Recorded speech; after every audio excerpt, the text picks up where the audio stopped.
Hey guys, it's Packy, and today we're going to go over tips for a better bowling approach. So let's get into it.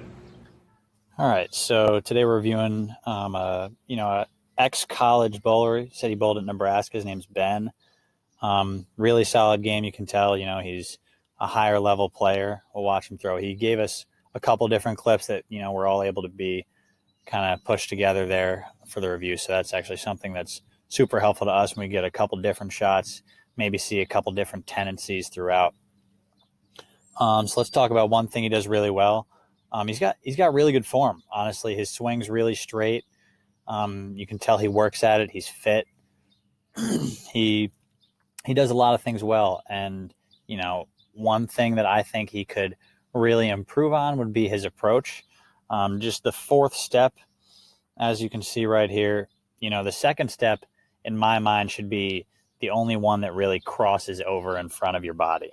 So we'll take a look at his approach here, which is going to be the big fix for him, and it's going to be something that he's going to have to continue to work at because, the bowling approach, he's probably ingrained it into his mind, ingrained it into his muscle memory so many times that it's going to be a little harder for him to fix, but not something that he can't fix. So you see right here, he's got this good crossover where, he gets that other foot right in front of, steps left, and then with that right foot second step, he goes right in front of it with that step number 2. And then he straightens it back out here. And you see this fourth step, he crosses over again. And this one's almost even more of a crossover than that initial second step. And this creates a lot of problems. So that's something I would want to see would be him straighten it out and get it in a more comfortable walking zone where his foot's over here instead of that 5 or 6 board drift or cross step to the left. Because when you do this in your fourth step, it creates a lot of problems. So your hips are now going, up the lane, if not to the left. Your hips are getting dragged off. Now they're facing, if you're on lane 32, your hips are now facing lane 31. And when your hips are your hips are facing this way, you can kind of see right here, your hips are facing this way. And now you're trying to throw the ball over here. It's just, you're going against what your body's doing. So you're going to have to really try and open your hips up in that last step, which you do a pretty good job of. But I think it's something that we can make easier for you by opening your hips up, on their own. So now in one step, your hips have gone from, facing lane 31 to now they're facing again where you're trying to throw the ball in this direction out to the right towards the gutter. So that's just something that I see, you worked on. And, I think you can really do a lot better would be opening your hips up from that fourth step and just continuing throughout. So if we could just get that fourth step, more in line with where your body's going, it'll help ease, that it'll help limit that motion that you have where, your hips are going pretty towards your target in the right direction. And then they close, they over rotate to the left and then again, rotate way back right. So if we could just, set those hips in the right spot and try and maintain that throughout your approach, it would just make it a whole lot easier to repeat shots and you wouldn't come to the line trying to fix your hip alignment. You'd really be in that good slot right from the start. So that's something that we can fix.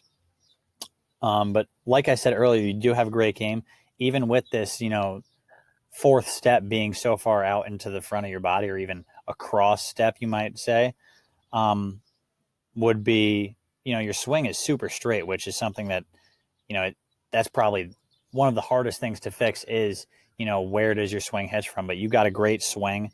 It's nice and loose. But the second tip I'm going to bring you right here would be your follow through. So even with your great, your great swing, I think your follow through could use some work in terms of it just looks like you try to make the ball hook at the bottom.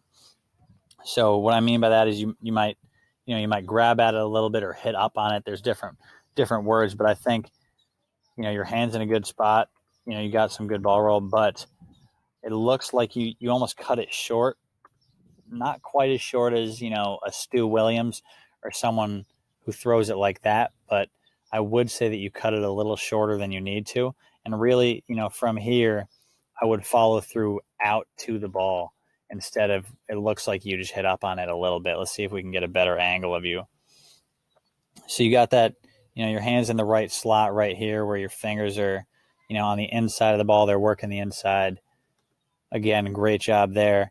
And then if we could just release it a little smoother here, I see that elbow bends, but if you could reach out for the ball a little better and try and push the ball down the lane with your palm instead of hit up on it so much.